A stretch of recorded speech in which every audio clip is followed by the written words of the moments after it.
Hi everyone, welcome to Casual Watch Talk Sunday Social.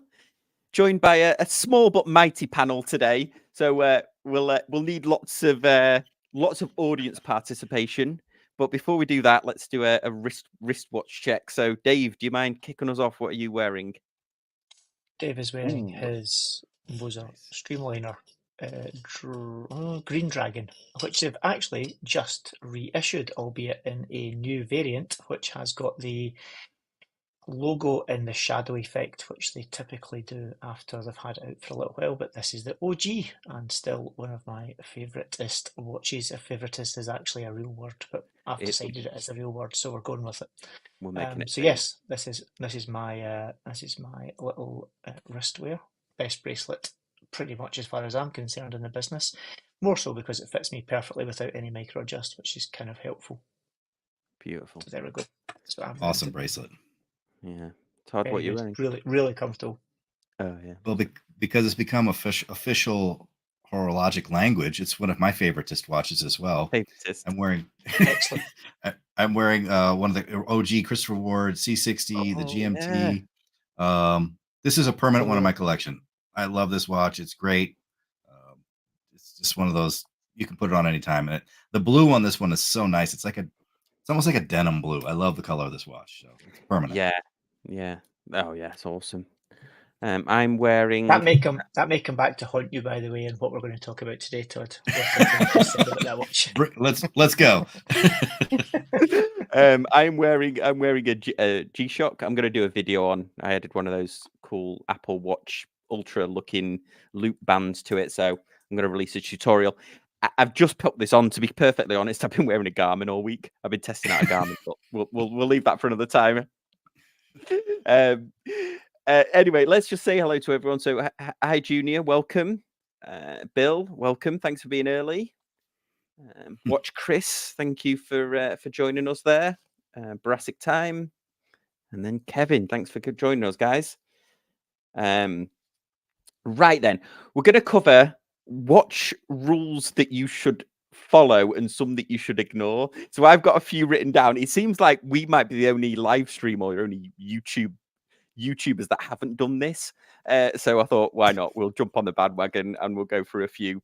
So we'll go through and then let us know in the comment section down below what you think. So what shall I do? Shall I go through a couple that I'd spotted on the internet and then we can comment and you guys can then fill in any that you... Yeah. Okay, so first one Go for is... it. This is a common one, and it's how to wear your watch. So a lot of YouTube talk is wearing your watch before the knuckle of your bone here, and it shouldn't hang down. No. Unless That's everyone's an android and has got the same size wrist and the same bony bits in the same bony places and really inconvenient places, a la my wrist. Yeah, what a load of... We'll go with baloney because that's the polite thing I was going to say. We'll go with baloney. Yeah, yeah. yeah. I think I wear mine right on the bone anyway, not before it. I I'm think like Dave. a watch it finds its natural home, doesn't it? At the end of the day, I've got like a multitude of different ones, and they all sit in fractionally different places depending on case shape, bracelet, strap, hot weather, cold weather, yada yada yada. That's a great point. And I'm with Dave. I've got a very protruding bone. So I tend to swell a lot. Heat, cold, huge difference on my wrist. Huge difference. I've been on walks with my wife where I was in like almost like it's an OCD kind of panic. Like it is so tight on my wrist right now, I'm freaking out. I have to take my watch off and put it in my pocket. So I tend to wear it a little loose if it's a bracelet. But that's another reason I love Christopher Ward, that adjustable on the fly, because that's a lifesaver. But with a leather strap, even if it's suffocating me, I go nuts. So I like the mine to float a little bit. Yeah, yeah, I agree. Actually, I went on a hot boat ride once, and I had a metal bracelet on, and it was an oyster. It was the oyster style bracelet, and I felt like it was going to cut my. I felt like my arm was going to fall off. Yeah, So, it's like Yeah, a panic that sets in. but you know, if folk are going to start saying, here's where you should wear it on your wrist, then on that basis, they're also telling you how tight or not tight you should wear it as well. Because Yeah. I hate a watch that moves about in my wrist. It does my head in. That's just a personal thing. So I'd rather it was between tight and not quite nipping, if that makes sense. But then I know lots of folk who wear it loose and the head of the watch will rattle about. Good luck trying to get it to stay in the same place if it's loose. So yeah, that's just a lot of Yeah, you do baloney. see that sometimes, don't you? Especially with Rolex. I noticed that Oh, yeah. some people wear them super like they don't take any of the links out and they just leave it like hanging off their wrist, which Well, if you've bought a precious metal watch, you're going to keep all of those links. Exactly. Yeah. okay. More gold for the OG. Yeah, more Yeah, gold. Got to have that drip hanging off your wrist. That's right. I'm not putting that in a case. I'm wearing Your that. favoriteest drip. Well, okay then. Well, here's one. Here's another one that we maybe we should adhere to, and that is leather straps in summer. Ah, Oh. away and bile your head. Honest to God, wear whatever you want. No. Yeah, I could I see. like. You know what? Yeah. Go ahead. Yeah, Sam. I mean, I could see. I've heard this before because the theory is that the sweat from your wrist goes into the leather and it makes it. But I'm wondering whether that only happens with cheap leather. Oh, I mean, I think leather, by the fact that it's a natural material, has got a bit of give in it, so to speak. So, you know, like as leather warms up, it will stretch, inverted commas, a little bit. So I don't see where that argument comes from, though. You know, it's like, especially in this day and age where pretty much every bracelet on mass-produced watches anyway have got some form of micro adjustment of some degree, good, bad, indifferent. But most of them now have some form of give in them in terms of sizing. So therefore, the whole argument about that kind of gives up. And actually, leather straps, oh man, like they'll be honking after a summer. Imagine a sweaty summer of wearing a leather strap. Oh, it's yeah. going to have. I It's always. going to. I know what it'll smell like, but I'll not say that for fear of what it'll upset Sam. Well, I thought it was the exact opposite, though. I thought it was leather for winter because bracelets and rubber you want in the summer when you're just disgusting and sweaty and gross. Like, not leather's terrible in the summer. That's the bad choice. Frankly, wear the watch on whatever you're happy with. And actually, I've got some watches that just look right on a bracelet and some that look better on a strap. And frankly, like my Streamliner, there is no option. It comes on a bracelet. So what is that? Is that the rules telling me that I shouldn't wear that watch all summer? Yeah, good luck with that. Fair enough.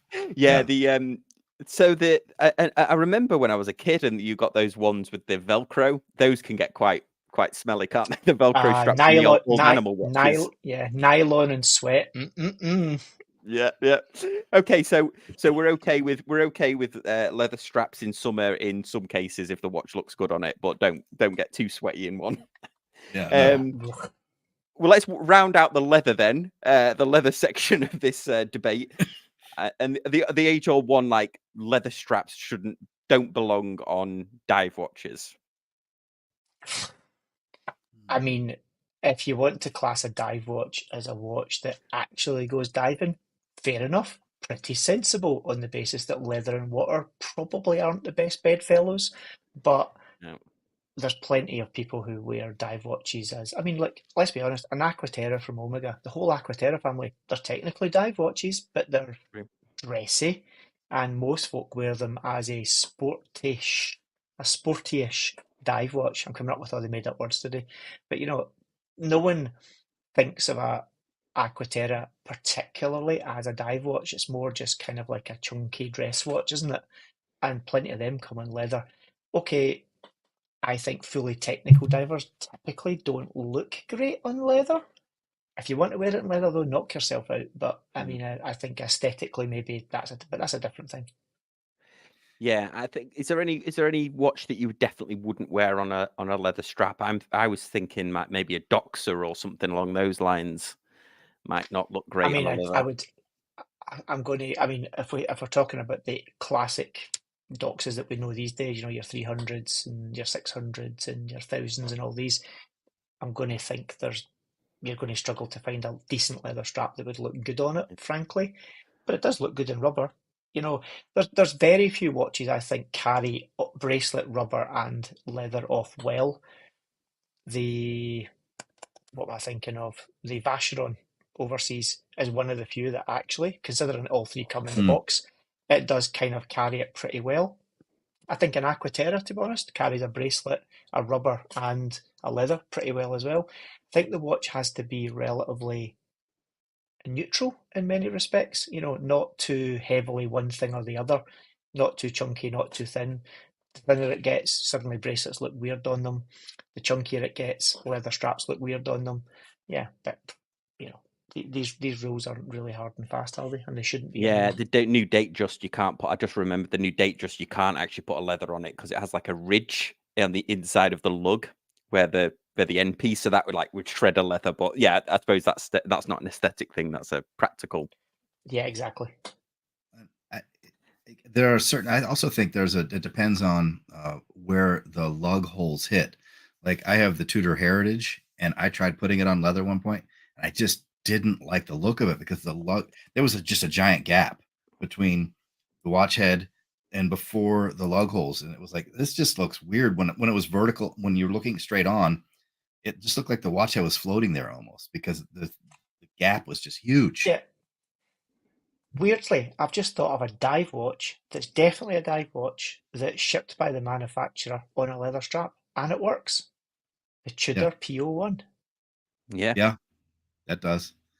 And chunky, big boy, nothing pretty about it, and it's got a tan brown leather strap on it, and it kind of works. I've always found that a bit weird, but it does work. it does work. And then there's another company. It's not like a high-end company, but Spinnaker, they make a water-resistant leather, and they ship a lot of their watches on the leather, and it's kind of cool. It's a little chunky as a leather strap, but the fact that it's made for water is kind of cool.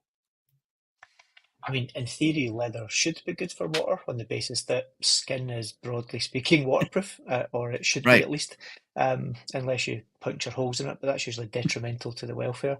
But yeah, they should be. But then I think it's more by how most leathers are treated in terms of how they're tanned and stuff that they Yeah. lose any form of that natural material property of it. But I think there are definitely some leathers that you can treat in a way that they are water friendly, although Yeah. I haven't seen that many in the watch world. Yeah. Okay, so we've done the leather section. Now let's go on to the well, actually, we've got another dive. Sounds like watch a one. wholly different kind of video. Yeah, we've got over the leather. It was a leather section. We're moving on from the BDSM section of this podcast. Yes, exactly. Yes, yeah. We said that after 7 seconds, so we're okay for the ad revenue. Although that could be a Korean pop band for all I know. So, yeah. Yes. Nicely dug out of that hole, Sam. Nicely dug out of that hole. Yeah, I love that new BDS track. Anyway, so next on the list, I get this comment a lot on a Seiko video that I did, where I did a Seiko dive watch that had a GMT function, and I said the hubris of me said that this should have a GMT bezel, not a dive bezel, and I got basically people very upset in the comments that a GMT bezel doesn't belong on a dive watch. Now, I have a Braemont, and I think a GMT bezel does work on a dive watch. But do we think the rule that a GMT bezel doesn't belong on a dive watch rings true? That's a great question. I don't know. This one has exactly that. It depends how you want to play this game, right? If we want to play the game of a dive watch as a utility tool, probably would argue that a dive bezel might make a bit more sense, to be fair. But then why exactly you would want even a GMT function on your dive watch is kind of the second part of that argument anyway. On the basis of we're classing dive watches as a dive category, knock yourself out. Like most of them are more likely to go on holiday with you than even go anywhere near water, to be honest. Yeah, that's true. To Dave's point, I think the thing is the normies who buy that watch, that's their only watch. So yeah, they have the GMT function, and then they can also go swimming with it when they do, and they can go. So it's the one watch. So yeah. Yeah, I think the dive watch definitely has come to mean more of a robust. Like I think of it as, I'll go with the dive watch because it's more robust than. See, I've long had this argument, which is dive watch. The fact that dive watch has become this, let's be honest, probably 25 to 30% of the category. It's like of all watches, dive watch is massive. Let's be straight about that. But it's only called dive watch because of some very, very loose, long forgotten your brother of your brother of your sister's half aunt once was a diver type relationship. It's like Hmm. they should probably be more. I don't know. There must be a better name for them that actually better indicates what they are used for these days, which is definitely not dive. Okay, it might occasionally see a hotel swimming pool when you go on vacation or holiday, but I don't know. I don't know, all terrain or like I don't know what you want to call it, but there's more of them probably go up the way than go down the way. Put it that way. So yes, you want a watch that's got a lot of waterproofing so that you're pretty confident and safe with whatever you do in it, but dive watch kind of confuses the issue, I think, for most people. Yeah. Yeah. Okay. Well, I think we could stick. We'll move into a dive watch section then. So next one is that in order to be a dive watch, it has to have a screw down crown. I think If you want a technical answer, the answer is no. Yeah. It's more of a peace of mind thing. 100%. For that, I'll totally agree with you on that. I think people are paranoid, and when you spend, let's be fair, thousands and thousands, or tens of thousands, or even hundreds of thousands of your hard-earned monies to buy a watch, anything that gives you that illusion of security, you're probably going to buy into. Compressor watches, some of the original divers, nope, don't worry about it. If you design a good seal kit, if your seal kit is properly engineered and designed and you've got crown guards to protect the crown, nope, you don't need a screw down crown. Once you start getting into stupid depths, but let's be fair, these stupid depth watches, we all buy into it. I bought into it, everyone buys into it. But what does the average, not even the average, what does nearly everyone on this planet need that isn't actually a commercial or really serious recreational diver? 100 meters, 200 at an absolute push, 300's a joke. Anything more than that's just like fantasy land cuckoo. Look at me, I am like living in cloud cuckoo land. You'll never even need it. Not even professional divers need it. Screw down crowns at that depth from a technical perspective, sure.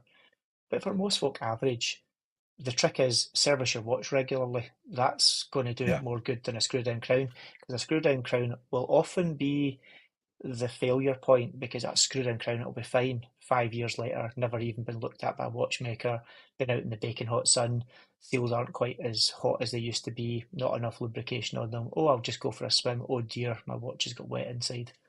I think it doesn't have to have it, but it definitely sells watches and people feel confident that they've got it. Yeah, I think so. I think it's a confidence thing, isn't it? It was somebody was saying that Christopher Ward used to have non-screw down crowns, and then they had to go to them just because people were. They had them, and I had one of their divers. It was one of the ones that were the vintage style ones. Great watch, but it did freak me out. I was like, man, this is like a crazy thing that it's like a dive watch that it's just a simple pop out crown. With the Seiko 5, 100-meter one, I kind of like, oh, whatever. But I don't know. I felt different about the Christopher Ward when I had it. Yeah.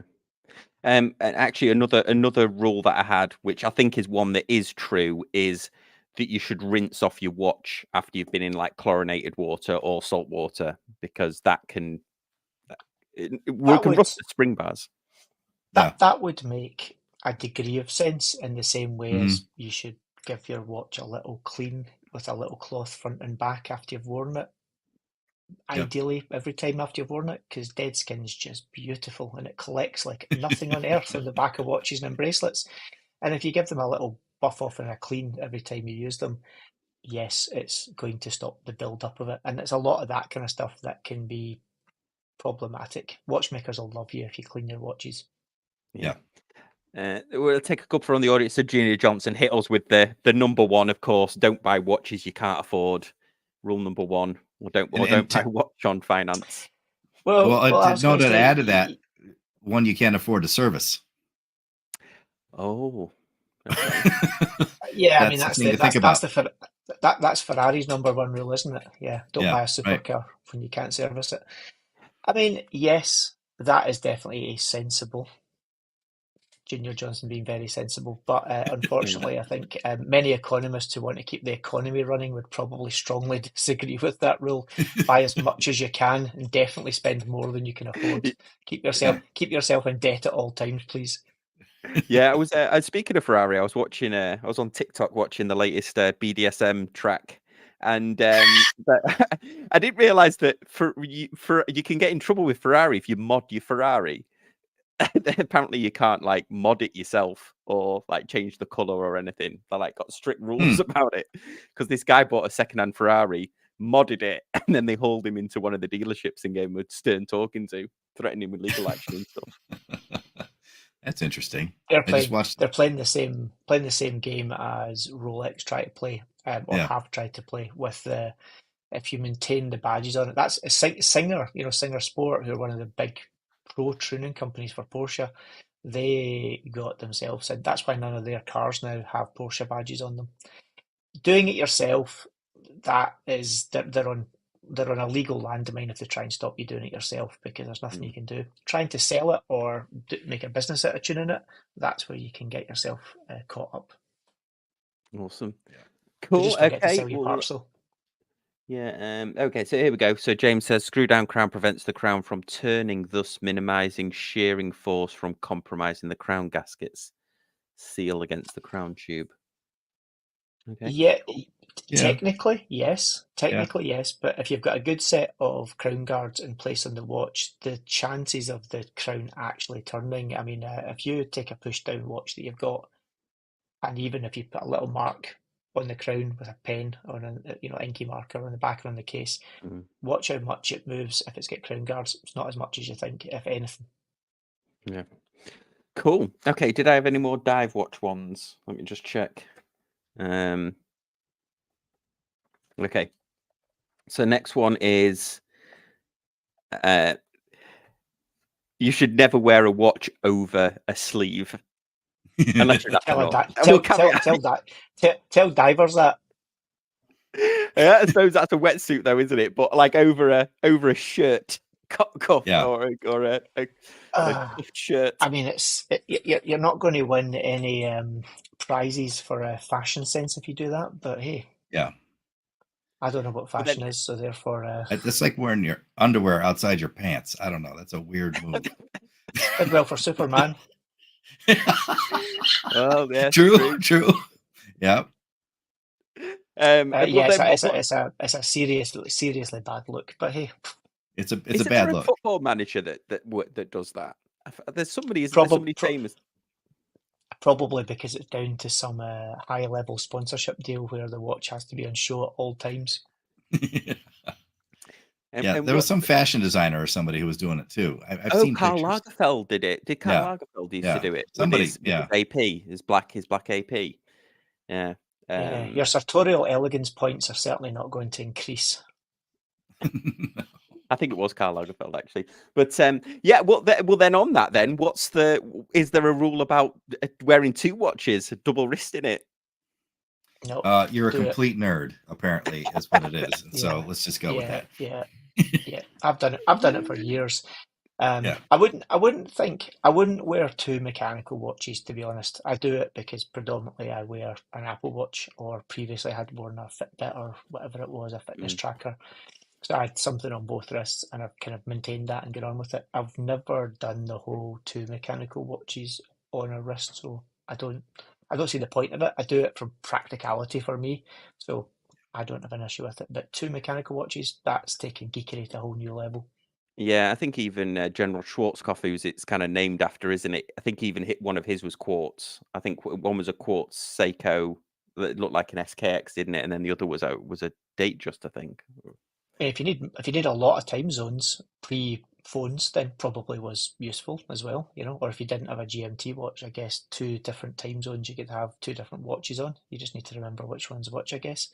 But yeah, I mean, I don't see why folk would wear 2 mechanical watches, but I can totally understand why, like Todd's got an Apple Watch on. I do it regularly. I can see why that would work. Yeah, and I like the Apple Watch for my health. It's too much, right? It's way better than a Fitbit.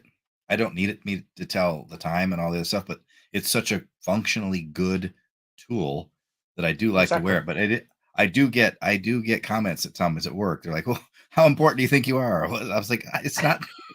It's really. I just The like best to track answer my to health." that is always, Tom, Tom, if anyone ever asks you that, you just say, hang on, I'll just ask my underpants, because they always think I'm a legend. That's all you need to know. Just tell them that. Fair enough. All right, I'll Do keep you know that. the thing is with an Apple Watch, this also makes me laugh, and you just by what you said there as well. Which watch brand now quite literally owns the whole category of tool watch? Yeah. And it ain't Yeah. any of the Swiss or the No. Japanese or the Germans. Yeah. Yeah, there's a funny video going around, and I don't know if you've seen it, where on the Apple Watch Ultra, I think somebody's mocked up a fake one, but they pulled the Yeah. crown out and there's like a camera in it. Have you seen that? I'm Yes, I've dying seen to it. just. I wonder how many people are like ripping the crown out of there, because that can't be real. I mean, the more there are, the more it proves the point that the world is full of stupid people. So, you know, I think that just Right. kind of validates my research. Yeah, whoever's made the mock-up of it, it does really look like an Apple Watch Ultra, so I'll say that. Yeah. Okay, next rule is you can't make an action film without including a Hamilton in it. I think that's a hard and fast rule. I think we're all going to agree that's true. It's a hard and fast rule until it involves space, at which point Omega just Oh. says, hold my beer, and charges into the room. Right. Well, The Martian was a Hamilton, I suppose. It Maybe was, there's to be grey fair. area. Okay, I'll go with any historically based in history US themed space film. We'll go with that. Sure. Yes, yeah, okay. Okay, so that's a myth busted. Let me see. Here's one. Maybe this is more of a philosophical question, but a NATO strap actually prevents a watch spring bar failing. I don't think it prevents a spring bar failing. No, it prevents the watch. It prevents the watch falling off. Prevents the watch falling off if one of the spring bars fails. Yes. Yeah, my argument is I think that the NATO actually causes more spring bar failures than it protects against. I agree. Yeah, I think that's also down to. I think that's down to a few things, isn't it? That's down to probably many folk using spring bar. That'll do, which is usually which size is it? That'll do because it fits in a loose sense of the word, and fitting NATO straps to watches that were never designed to take them, which probably also puts a load of stress on the spring bar that it shouldn't be there. All right, that final statement is the problem, right? And I think that NATO straps have become so popular that people are putting them on everything, because the only time I've had a spring bar failure on a watch was when it was on a NATO strap. You know, I've never had it wearing a regular strap, or even, I know those pins seem so small and fragile, like it's the weakest part of your security system. But I've never had one fail until I had it on a NATO strap. I caught it one time and popped right off. Yep. I think, again, it's like the minute that there's a really weird angle where it goes in and round and then through the case, if it's tight to fit in the first place and it looks like it's a pretty aggressive angle, I'm not saying it is going to fail. Plenty of them don't fail, but you're probably increasing your risk tenfold in terms of that happening. Oh, I'm getting a thumbs down. I must have done that myself. That's quite good. That worked. And I'm sure we're upsetting Adrian, with this conversation, but if the watch wasn't designed for it, maybe don't try it. Yeah, but then at the same time, NATO straps were made for a function, a perfectly reasonable one, and people think they're cool. So I can't stand them personally. I have got I think one watch that I've got no option but to wear it in a NATO strap because there is no other option for it. But I, as a general rule, find them uncomfortable, a bit smelly, and just don't look great. And as a general rule, I have one Seiko Turtle that I like to wear it on. But what's nice about the Turtle is it comes with really fat spring bars. Solid, strong spring bars, and they don't even have you have to use the hole to release it, and it's like that watch has been great on a NATO strap. Point to note is, here is a rule: never use those fat Seiko spring bars on any watch case that doesn't have a push-through lug, because good luck ever getting it off again. Oh yeah, that's a Now, good that one. is a rule. Stick to that one. That's a good rule. Yeah, That is a good rule. You'd need some wire snippers to get those back out. They're dead. Yeah. Gone. Yeah. I use those because and the other thing is like using ordinary spring bars on a Seiko because sometimes if it's thin enough, you can pop it right through the. It goes straight through the whole lug. Yeah, exactly. Yeah, never definitely don't put them on. Definitely don't put them on. No. Okay. Other one is never fit a strap that doesn't have cutouts for the spring bars onto a watch, thinking that you'll be able to get it off when you then realise that watch doesn't have drilled through lugs either. Because good luck getting that off. Oh yeah. Oh yeah. If the strap goes all the way to the Mm-hmm. Yeah, that's it. I've done that. I've had to do that before. You had to dig like a little bit of a knife in the side or whatever. Chris J says NATO straps are the worst strap ever made. Chris J is speaking the sense. He was one of the select few born with brain cells. Good lad. You can join the club. Oh, I love it, Nick. Oh, I suppose I might get a copyright strike for you can't call NATO after that clown copyright in the US. We'll just call them North Atlantic Treaty Organization retention devices. Trademark that. I won't remember that. Trademark in that. Okay, well, next one is you need a watch for every occasion. So you need like a dress watch. You need like a dive watch. You need a suitable watch for every occasion. No. Okay. This is what I was thinking about. I think if you're a watch enthusiast, this is our thing. This is our Super Bowl. Yes, you should totally have one. If you're just a normal person, you wear your one watch and you're in and out. That's fine. Yeah. But I feel like if you're an enthusiast, you gotta have the one because you gotta have the dress watch. You gotta have the dive watch. You gotta do it. It's just part of it. Alternatively, you wear the most inappropriate watch you can to most occasions. I mean. Oh yeah, I feel like I'm an ambassador for it. I gotta teach all these people don't wear watches. You gotta have a watch. Yeah, that would be because I mean the only time that I'll get a little bit when I think about this the most is because I fly a lot for work. When I see a pilot with an Apple Watch, I'm always like, oh, because we've been sold this dream that the pilots are the pinnacle of horological sort of taste in terms of the Breitlings and other watches that they have, and then you see them rocking these Apple Watches. You're like, oh, it's a shame. I mean, I'm sure it's more practical for him, but no. One of my most recent trips, I got so excited I wanted to take a picture, but he was on the phone. The flight was actually wearing one of those Citizen Nighthawks. I was like, a pilot wearing a Nighthawk. This is it. This is perfect. And he's like, oh, you like it? I was like, yeah. Yeah, I know. Yeah. If there was a IT worker at a software company style of watch, I would never wear anything else. I suppose technically Apple Watch might be, but do you know what I mean? They've got a whole category of their own, and they abuse it by wearing an Apple Watch. Yeah, all these pilot watches. Garmin make a specific pilot's smartwatch. Yeah, the Mark. Yeah, MARQ, isn't it? That one. Yeah, I'd love one actually. Yeah. Anyway. Sam, I've just noticed, sorry, point of order. Sam, are you drinking out a jam jar? Yeah. Get out. Leave. It's America. This is outrageous. Moonshine out of the jam jar. It's got moonshine. White lightning in there. I actually have a friend who used to be a DJ and has worked at Ball for a long time. So shout out to Asa. Not that he watches this, but he works at Ball. So this is a stealth promote. Ball jar. Your choice for jars. You're really committed when you get the ones with the handle. We have the ones with the handle, the mason jars with the handle. Yeah. No, I am. I don't know why. Sorry, Dave. I just got very thirsty before, and it was what it was. I haven't put the dishwasher on, so I was like, "What have I got to?" I can't deal with the youth of today. It's not good enough.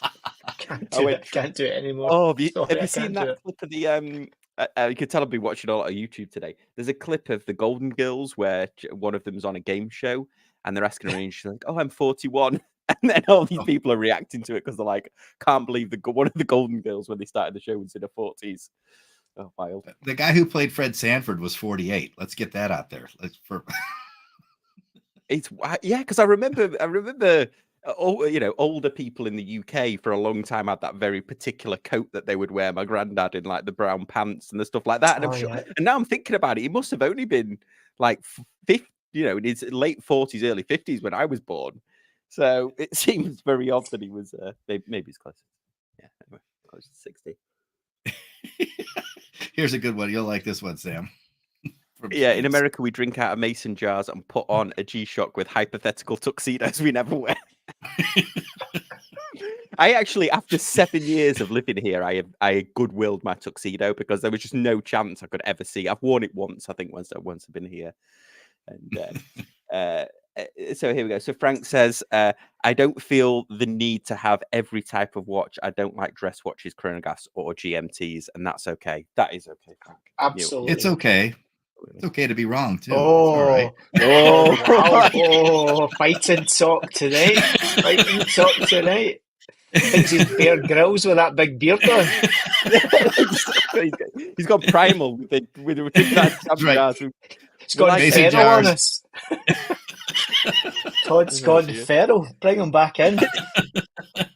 Wow. Oh, it's like Jason Bourne's gone off reservation. That's right. That's right. So what's the next one, Sam? Yeah, I'll go to the next one. Next rule is Swiss is best when buying a watch. Nope. Yeah, we're in a new world now. I don't know. That's Swiss is nice. Swiss makes the highest. Yeah, Swiss make the highest volume of extremely high quality watches of any other country, bar none. Fact. The Japanese are extremely good at it. You can argue, in fact, not even argue. It is as good. Their top level is as good as what you can get out of Switzerland. Technically, we're talking technically here. And the Germans, I mean, A-Lang and Zona aren't exactly slouchy when it comes to it.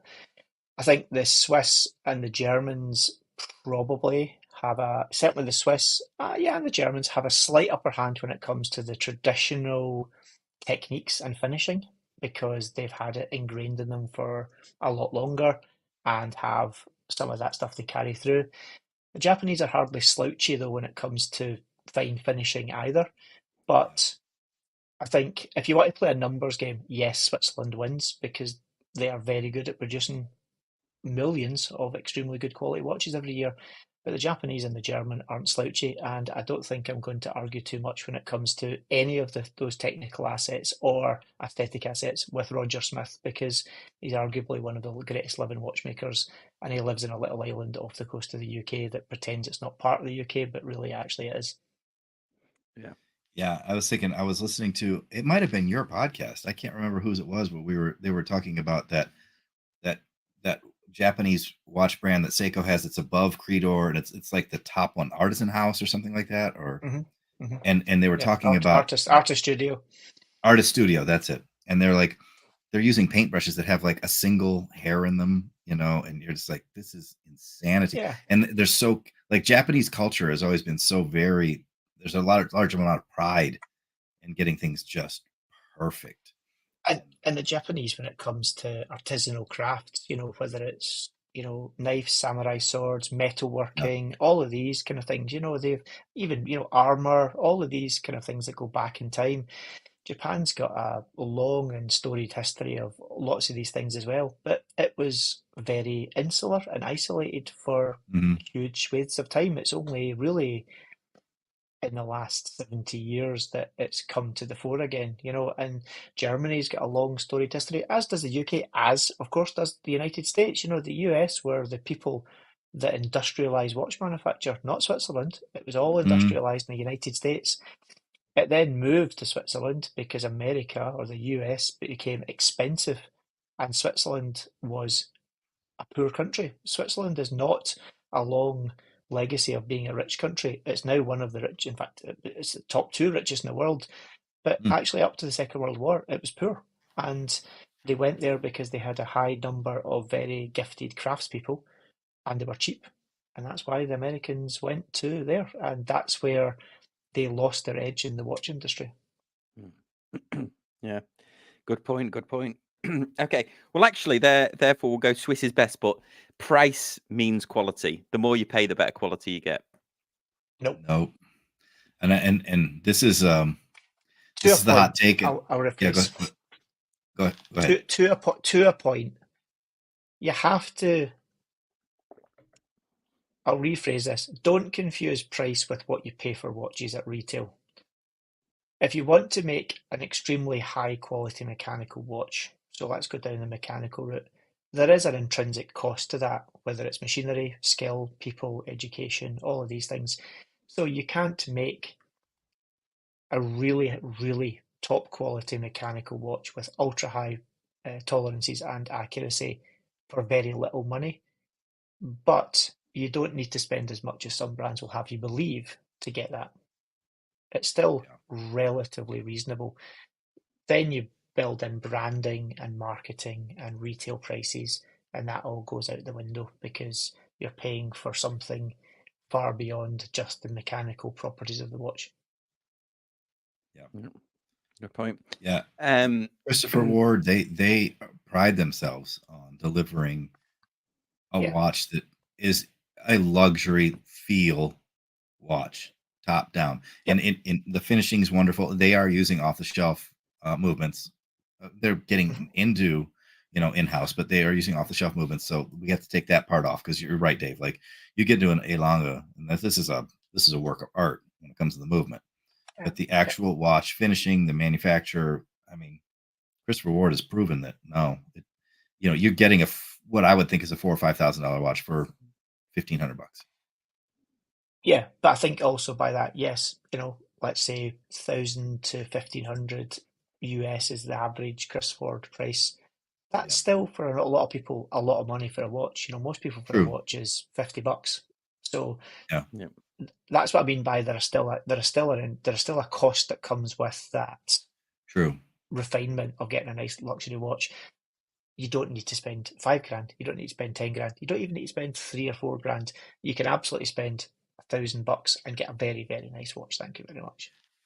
Well, and this is the dirty word, right? I'm going to say the dirty word, but the AliExpress brands like San Martin have been making. I know, but I haven't held one, but I've only heard amazing reviews of the quality of the case and the manufacturer. Now, I know it's a Seiko movement inside, but we're talking about, and it's probably being made with slave labor. I mean, that let's be real. No. Okay, Actually, go ahead. No. So here's the big, or one of the not so secret, dirty secrets of the Swiss and everyone else watch industry. The vast majority of cases and bracelets are made in Asia, and most of them are made in China, and they are not expensive. Yeah. They are very, very, very inexpensive. And unless you want to produce them to the top level, even at that, the intrinsic cost of it, I've done the maths even on Rolex, and I know how much one of their average movements cost. I'm not going to say it out loud, but it would horrify you if you knew how much. And it's not big, and it's really small. And when you make 1 million of them a year and you industrialize it properly, you can get the price pretty tight if you want to. And they do. And that's why they are as rich as they are, because they sell us the dream and we buy it. And you only need to look at what the Heejin said not 2 weeks gross. ago. It's gross. Exactly. What he said. But it's true. But it is absolutely true. We sell dreams. And it's for him to decide, or Rolex to decide, what they charge you for that. And everyone falls for it. But that's modern consumerism and marketing for you. We all fall for it to some extent, but they are selling the dream. And the dream is make it for not a lot of money and sell it for a huge amount of money. And that's what they're good at doing. Like Sam, I did get that. I got that jump hour one, which we're going to talk about at some point, I think. And it snaps over like this, and it's not a clone, so I feel better about it. The case finishing's really nice, and you're going, this was like $100. It's pretty impressive watch for the price. Now there's a lot of corners cut, but back to the original point, you don't have to spend a ton of money. Yeah. No. And if you look at, there's, like Anne Dane or their kind of little sister brand Pollen, or if you look at Studio Underdog, producing original product that's Mhm. not ripping anything else off. It's completely original. It's got original cases, and in terms of Studio Underdog, the dials and all these things, for not a huge amount of money, a few £100, Yeah. and you get something that's really nicely made, that's got a bit of backup to it, and is original. So yeah, you don't Yeah. need to spend a lot of money. Yep. Yeah. Cool. Well, should we get to some serious ones now? Watch rules that you might not want to ignore. First one is magnetism is a real thing. I think when you start collecting, you're like, people are like, oh, Yes. be careful you don't magnetize your watching. Like, what do you mean magnetize my watch? But I think in this world that we live in, I mean, some watches are better. Well, some watches are immune, aren't they? But I think if you're going from quartz to mechanical, especially the sort of entry level Seikos and stuff like that, that you really do have to be. You do have to be careful of magnetism. I mean, yes, it's a real thing. And actually, the modern world, it's more significantly real than it was even 20 years ago or 40 years ago, because we're surrounded by stuff that emits lots of other things. And that's a reality of it. But silicon's made huge strides, or silicon technology, when it being integrated into watches, made huge strides in making the most vulnerable components significantly less, if not completely immune to magnetism.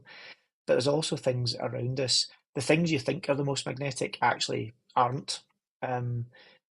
Interestingly, one of the most magnetic things that is floating about that most folk will probably have very close to them, and they get very close to the watches, is the magnetic covers for iPads. Yeah. Yeah, They or the are magnetic latch. truly Yeah. horrible. If you take one of them and you put it beside a watch that is prone or is not immune to magnetism and watch what it does, it's quite impressive. Most stuff, though, most good quality stuff, and we're lucky we live in the highly regulated part of the Western world. Most stuff that is prone to give out anything that can be magnetic is quite well shielded these days, certainly compared to what it was. So you see a lot less of it. So who knows? But Yeah. yes, it's a real thing. Yeah, I definitely think it's a real thing. I remember back when I started out my career selling Apple Macs, there was that. I think even Steve Jobs narrated it. There was that video about static, the dangers of static electricity, which that was a big. Yeah.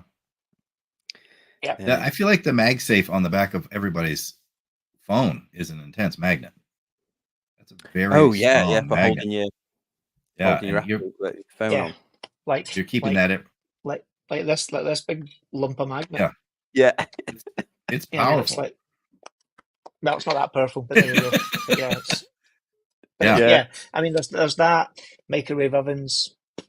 Yeah. There's a multitude of things out there, but I think if you're half aware, you don't run a risk. I mean, I put my watches through X-ray machines at airports all the time, and I've never had any issues with that. And there's been watches in there that are not particularly magnetic resistant. I've literally touch wood. I've never had much in the way of problems. Yeah, and I think as well I think that's a good. So James is saying, James Duffy's saying get a $10 demagnetizer that fixes it. I think that's also a good one for, especially if you're new to watches or you're perhaps a novice about movements. That's a good one for people who think their watches are broken. Because I've had people say, they're like, oh, my watch is running fast or it's running slow. Normally, I'll say, try and demagnetize it, because that's what it does. It kind of makes the mainspring, doesn't it, oscillate in a weird way, which allows it to gain or they get really fast. Yeah, or any of the any of the magnetic components within the movement that are prone to becoming magnetized can become magnetized. If you've got a proper old school all metal watch and you submit it to a reasonable magnetic field, but one that you could reasonably find in day-to-day life, you'll get it to stop running completely. You remove it away from the magnetic source. If you're lucky, 9 times out of 10 it begins to run again, but it will be probably pretty much all over the shop. Yeah, it reminds me. You just reminded me of a funny story. I was at a work thing, and we were working this AV guy was helping. I was like, I commented, like, really good looking, like older vintage watch. I was like, oh, that's a great looking watch. He takes it off to show it to me. He's like, oh yeah, I've got it a long time ago. He's like, the battery's dead on it though, and I'm looking at it like, this is a vintage watch, and I'm looking, and I'm like, this is a automatic move. It says automatic on the front. You know what that means? He's like, no, I just like the look. I'm like, there's no battery for this watch. You just gotta wind it. He was like, you gotta be kidding me. Yeah, or people that think the bezel winds the watch. I've counted that. Like sometimes people think the actual bezel is what winds the watch. Yeah. Or as someone that I will not name for fear of embarrassing them, who is into watches and thought his watch was faulty, but it turned out he was winding the crown the wrong way. To the point where Ricky. it was nearly going back to the manufacturer. But it wasn't Ricky. Really? Yeah. That was a moment that he will live on in infamy. For that, we don't let him forget. So how was that? It was basically winding it downwards and it was catching, or it was turning it anti-clockwise. Quite why is beyond, but it was, and that wasn't working. Send me a video showing. And even when I watched the video, the crown was at the top or something, or was it? I can't even begin to work out where his head was at, but he sent me a video, and even when I watched the video for the first few times, even I was going, "Oh, that's weird. Yeah, it wouldn't even start that way." And then suddenly I was like, "Wait a minute, why is he turning the crown the wrong way?" And then I said to him, "Try turning the crown the opposite way." Didn't get a message for at least 12 hours from him. I'm surprised he didn't unscrew I'm surprised he didn't unscrew it from the stem. Yeah, I know. Just unbelievable. I know. Don't some watchmakers though? Don't they roll it back and then roll it forwards when they're? Don't they like rock it? I've seen that before where they'll roll it back and then roll it forwards. Yeah. I mean, it's on a free clutch, so it should, in theory, just roll backwards. Exactly. Yeah. Yeah. Okay. So, the next one is we're getting to the serious ones now. You shouldn't advance the date on your watch if the time is between 9 and 3 a.m. or 8 and 2 or 10 and 4. There's a death zone. Correct if it's an older movement. Yeah, it's probably, if someone's not au fait with watches and isn't sure what the movement is and just it's a mechanical watch to them, and you don't have access to see what it is or know exactly what it is, I would say that it's prudent to say maybe, I usually say to folk, what to do is wind the watch up, pull the crown out, wind it at 12 o'clock when you see the date change, bring it through to midday and set the date then to the day before, then wind it through past midnight to today's date, and you know where you're setting it. Then you can't go really wrong.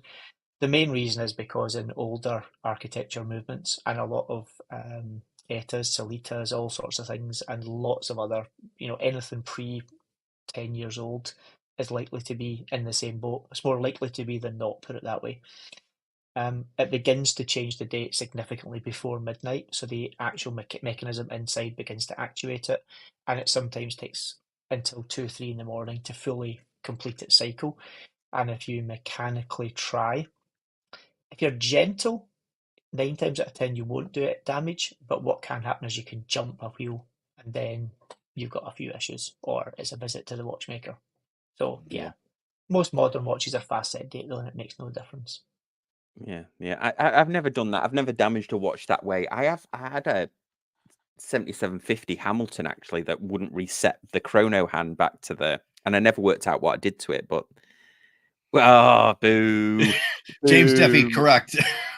Yes, correct. Dates are for the weak of mind who don't know what it is. I'm gonna have to put you in I can't put you in a sin bin. Don't actually. Don't let Sam put him in the sin bin because he doesn't know what date it is, and you'll be in there forever. Oh dear. Okay, well then. Okay, so next one is that quartz watches are mechanically inferior to automatics. That's the way that. What do you mean by mechanically? Because that's a kind of loaded question. Yeah. So, they are inferior then, we'll say. Quartz watches are inferior to mechanical watches. they are absolutely not in any way, shape, or form inferior. They're a very different way of doing something the same. It's one of those, like, I could see where maybe you could say it doesn't have a soul, like a smartwatch. Maybe. Has my heart on it. But I don't know. You see, I don't know. I don't know. Yeah. I'm on the fence on it. Like, I love the romance of everything that's happening with the gears and the springs and everything that's happening in a mechanical watch. But Quartz watches are very handy, and they're solid, and they don't have to go to a watchmaker, and you just change the battery. And worst case scenario, you swap out a $20 movement when you have to. But also, if we're going down the line here, it depends what you classify as a quartz watch. Yeah. Spring drive is technically a quartz watch, Mm, but has no battery. I think by True. quartz watch, we're talking about a battery-powered Yes.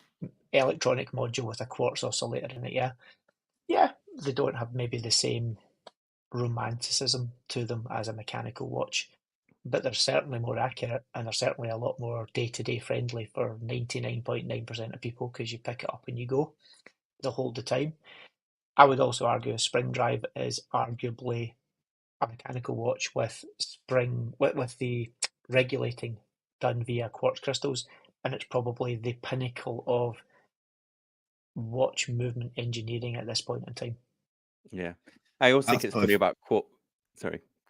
I was going to say, I think if you love chronograph movements, they're great too if you don't have huge pockets, because you can get a relatively slim, really nice working chronograph for not a ton of money, and it's comfortable to wear. Minus the ones that have the 24-hour sub dial. That drives me crazy. Ooh. And I have a bunch of them. Whatever. I wish, like, the Bulova is great. I love the Bulova Moon watch with the 10th of a second. Like, you won't get that unless you spend, I don't know how much you'd have to spend on a mechanical watch to get that kind of a movement. Yeah, it's for it to spin at 1/10 of a second or something. A split second, yeah, a lot. A lot of money. In fact, 10K roughly, you're into zenith money at that point. Yeah. And the Bulova you can be had for $350, and it's a wonderful watch. But then there's lots of other things, like the weird and wonderful of things like electrostatic movements, like in the Accutron. Weirdly, it's like, I don't really buy into the whole soul thing. It's mechanical or it's electronic. I don't. I like the sound of a mechanical watch, sure, in the same way as old Formula One cars sound better than new Formula One cars, because they just do. But it's just different, But then new Formula One cars are faster, therefore, But when you look at this thing, that's an electronic watch at the end of the day. But you look at it, and when the little turbines start going, it's like staring into like the abyss. It's weird. It's quite mesmerizing in many ways as well. So yeah, I hate tourbillons with a passion, because I just do. But I like watching them because they are quite cool to watch. So I think they're all different. What Grand Seiko do with Quartz is amazing with 9F. Yeah. Mm-hmm.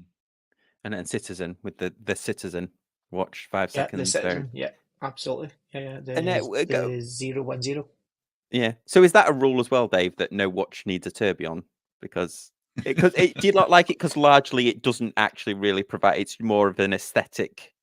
It just looks cool instead of actually. No, but then I wouldn't. Just because that's actually not true. It's not that I don't like tourbillons. I don't like watches with holes cut in the dial. That's actually my thing. Like, one of my favorite watches of all time is the Laurent Ferrier Grand Sport tourbillon. But you would never know it's a tourbillon, because it's just, you can only see it from the back. You can't see it from the front. There's no holes cut in the dial. The watch looks absolutely amazing. So it should do for the better part of like $70,000 or $80,000. But it looks amazing. I just am a fan, and that counts for anything. Like when they cut a hole in the dial or skeletonized dials, it's just not my vibe. Shouldn't be a rule though, because plenty of people love it.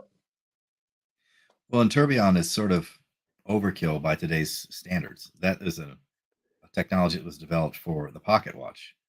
So as far as a wristwatch is concerned, I mean, but then, yeah, I mean, absolutely, with the advancements of things like silicon, Yeah. manufacturing tolerances, the fact that Yeah. it's dynamic and it typically moves about, yes, there is not the necessity for a tourbillon. That said, it is still but then you could say the same for how many, like, do we need a moon phase in a watch? It's like, oh yeah, because we all True. like track the cycles of the moon. It is You're the a, Teen Wolf. Yeah. yeah, I exactly. could track that on my I mean, Apple Watch. yeah, exactly. Yeah. I mean, the fact that an Apple Watch, which is a digital tool, has got a Yeah. moon phase in it just cracks me up. But hey.